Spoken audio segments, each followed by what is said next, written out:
How's it going? Welcome back, it's Jonathan, and in this video we're going to be taking a look at two primary markets. The first one is the Dow Jones. We're going to take a look at the cycle, where we are and what could potentially play out. And then the second market is going to be the crypto market, and more specific, Bitcoin. So if you're wondering what is going to go on with Bitcoin over the next couple of months, are we going up or are we going to go down? Well, I just like to give you an idea on what I think is going to happen, and then all we need to do is simply wait and see how it plays out.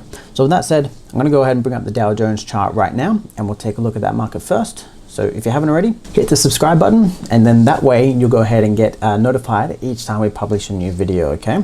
Anyway, this video is in no way going to be an entertainment form of video. So we're just going to be taking a look at charts more strictly, and I want to give you a quick overview on the whole markets, okay? So that way you can follow along each week we publish. So we're going to bring up the Dow Jones. That's the first market we're going to be taking a look at. All right, so what you've seen here is we have the US cycle, okay? So if you haven't already taken a look at a lot of our videos, we have two lines on the chart. Now the first line is the gold one, the second one is the black one, and to keep it simple, the gold line is the forecast, the black line is what actually occurred. Now don't go into the habit of using the gold line as a way to measure the market from a price perspective, okay? We use it for an angle perspective. And the reason for that is because it doesn't give us price, it gives us angle. Obviously it's drawing on several different cycles, but the whole point is that we can get an idea on which the way the market is likely to go. So if you haven't already seen this chart, let me go ahead and point out some similarities. So rising prices and then a decline. Rising prices, a double bottom. Rising prices into a top, a decline. Rising prices, and then a fall over. Rising prices, decline. Rising prices, decline. And we take a look at what the forecast was suggesting. Rising prices, rollover. Rising prices, double bottom. Rising prices into a top, decline. Rising prices, and then a rollover. Rising prices, then a rollover. Rising prices, and then our severe decline. So as we enter into this period over here, all that I'm looking for now is potentially for some of the news and highlights to occur that are primarily involving the US debt ceiling and also the Evergrande issue to sort of fizzle out, okay? Now I'm not saying that those issues won't go away, and if you're in the conspiracy realm, if you're in the alternative finance realm, you may definitely be looking at these markets and thinking, oh my God, the end is near. And of course, the end might be near. That's something they're going to be discussing very soon for next year. But at the moment, we should be on alert for a potential rally in the markets before its end of year sell-off, okay? So if you're thinking right now that the US debt ceiling is going to cause an issue, and what is it, like the 10th or the 19th of October, I can't quite remember the date. So in this period here, that the market is just going to go down like that. Well, of course it's a potential, but the probability based on past cycles that have occurred suggest that we're more likely to rise up over this period here. So we're more likely to rise up before another sell-off into the end of the year. So there's, of course, the time period I'm talking about is about a 2 to 3 month time period right now. So we're about 1 week into October. So we have the rest of the whole of October, pretty much. We've got the whole of November. And then in December is when we'll be looking for our potential rollover. So I don't want you to go out and think that if sentiment changes overnight, that the whole perception of what's going to occur is going to be altered or changed, okay? So we've got to take it as it comes, but we just have to keep an eye on what we're potentially looking for. Now, if you haven't already, in the link below, I've got a report. It's about 16 to 17 pages long, and it's going to go through the Bitcoin 2022 market forecast, okay? So if you haven't already, I'm going to jump over to the Bitcoin market right now. You're going to take a look at the forecast we made for 2021. If you haven't already, go ahead and purchase that report. And I'm saying purchase it because it's going to give you an overview of what's going to occur over the next 12 months, okay? So we're looking 12 months into the future. And I can tell you that if you want to have the best chance of success when it comes to the cryptocurrency market into 2022, the information that is in that report, I won't be discussing for the remainder of the year, and I won't even be discussing into the first half of next year, okay? And the reason for that is obviously confidentiality on the strategy, because it's a strategy I'm using, but it would be severely unfair for people to go ahead and purchase it and then for me to give it away for free. So if you want to get access to it and you want to know how we use these market cycles to our advantage, then it's in the link below. So let's go ahead and close this one down right now, and we'll head over to the crypto market. And while this loads up, I won't be starting off on the crypto market on the forecast. We're going to go ahead and go through all the charts just so that we can get another update on where we are. Okay, so this here, let me move it out of the way. Here's our golden cross. We've been speaking about this so many times now. Here is our September 21st low. Here is our September 7th top. And then from there, we've had our market rally into October. Now, I just want to make something very clear. Okay, so in the Facebook groups, if you haven't already been watching, I put out some very precise, often misunderstood, but I believe that they're very precise market forecasts. Okay, now the call for September to October was higher highs, lower lows with a sideways formation. Now, if you don't know what a sideways trend is, it's very simple. We have our sideways market, so overall going sideways, so there's no clear up or down trend. And in that, we sort of see the market move higher, it moves lower, it moves higher, it moves lower, before it starts to move out of this sequence. So if we go ahead and just draw our side, let's go ahead and finish this up. If we go ahead and draw like a sideways market like this, we can see that we sort of get our markets moving up and down. Potentially, obviously in the image I drew blue, I drew multiple sequences of higher highs and lower lows, but there is no clear trend until the market breaks above this one and the market, or I should say the market breaks below this one, okay? So our 7th to 21st period mark the ultimate high and low for this period, with the majority of the content right now to be in the middle of that move, okay? So there is, if we go to the forecast very soon, there is high chance, which is something that I'm looking at, is that for the market to come up before coming down again, okay, into that sort of higher low. Now, I don't know why a lot of people get confused with what I say. I think it's very simple. If you just visualize the things that I say, it will make sense. Obviously, I make these videos to give you the videos of what I'm thinking, but in saying that, that is it in a nutshell. So I won't go over this chart anymore because it's simply the daily chart, and its primary purpose was to just talk about the daily moves.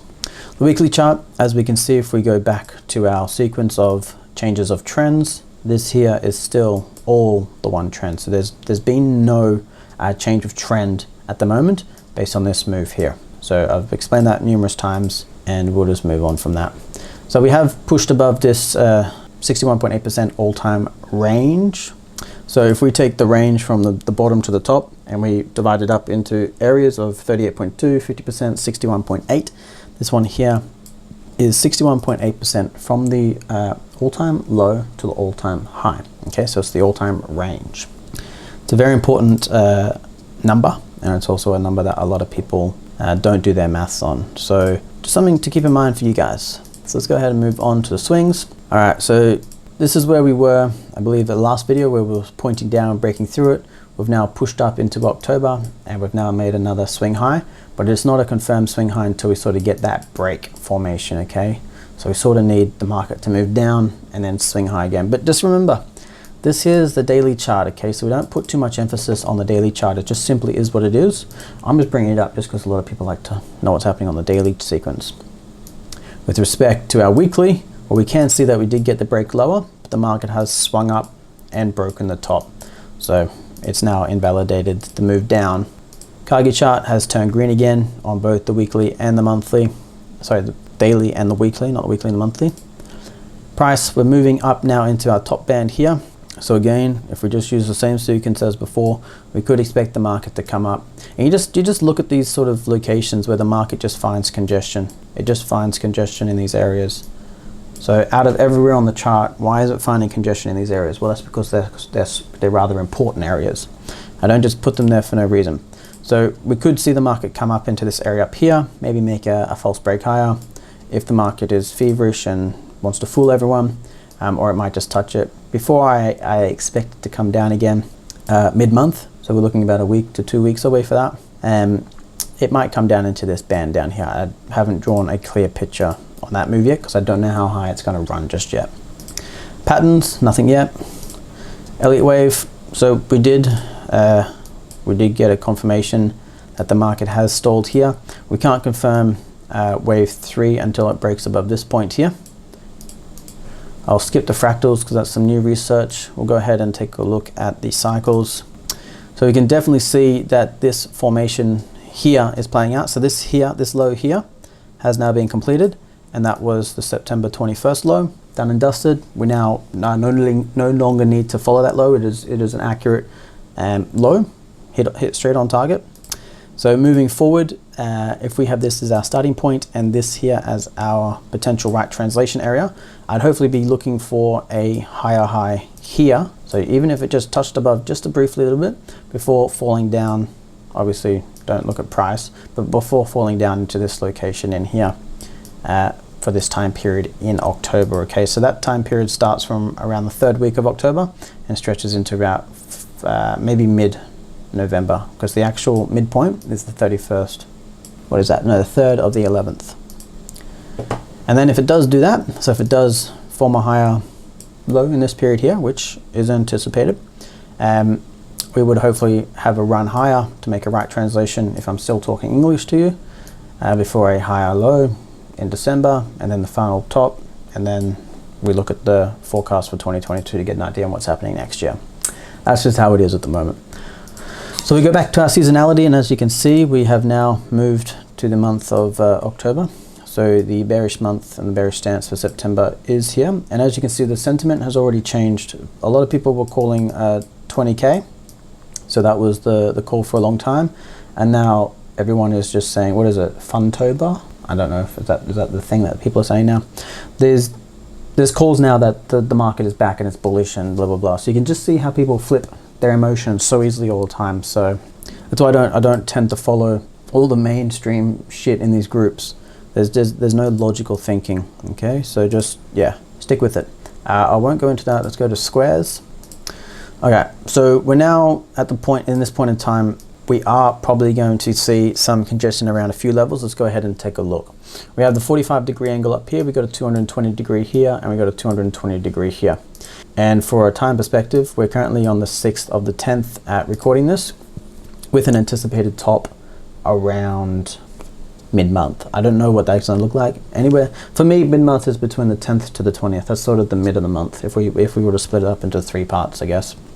So over the next few days, excluding any time counts and just purely focusing on cycle alone, I would expect or anticipate maybe another push higher.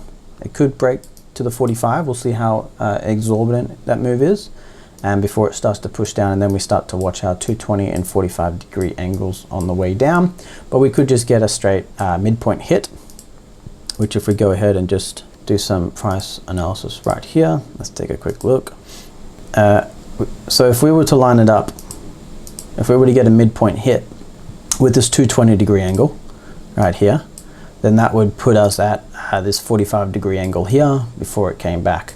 That's if we get a midpoint hit on the way down. So what it means is, by a midpoint hit, it means that the market sort of ran higher and then it's fallen to its midpoint. Obviously, there are other points in this theory. So if I just use the standard form of analysis, there are other areas that the market can find resistance, and that's its 25% level, 38.2%, 50%, 61.8%. Now, why are these levels? Well, I won't go into too much detail, but we have divisions of. So if we consider this whole range here a move of 100% or 360 degrees, so I'll just write it here, so 100% or 360 degrees, well, then we have divisions of. So we got the halfway point and we have quarters. The first halfway point is obviously 50%, and then we have the quarters of 25, and then obviously 75%. And then we have our Fibonacci levels, which is pretty much interlinked to the 1.618 and 0.618 sequence of Fibonacci. So that's just a quick example of why different levels are important, and we'll just see how this plays out. What I will do for this market is I will leave the 50% on here just as an area that we may watch if the market moves up, but it's only going to go to this level here if the market hits this 45-degree line. We'll see what happens. All right, so let's go to the mass pressure. Let's not go to the mass pressure. Where's my data? All right, here we are. Let's go ahead and squish all this up again so we can get all the data on. So here we are, this is what we're looking at, and this is what we're looking for. For the month of September to October, it was pretty clear. The move, so I'm just going to be focusing on the golden line. The move for the golden line was rallying prices higher from, I've got this off center at the moment because of the reset, into September. And then from September, we get this sideways move. Once the sideways move is done, we're then off to the races again. So at the moment here, I want to just try and fix this up. Give me a second. Okay, so from this point here, pretty much we've had our top. I'm going to follow both the cycle and also the actual down into our low in September. So the first one that you just saw was the cycle, and the second one I'm doing in red is the actual. Now from there, we were looking for rising prices, and then we sort of got our higher low sequence. And if we look at the period here, we're sort of looking for our high lows. What's going to happen, or potentially going to happen now, is that we're sort of going to move up with this cycle here. We're going to move up, so on an upward bias, into around mid-October. So that could put this section here up until around mid-October before a potential just quick sharp decline down.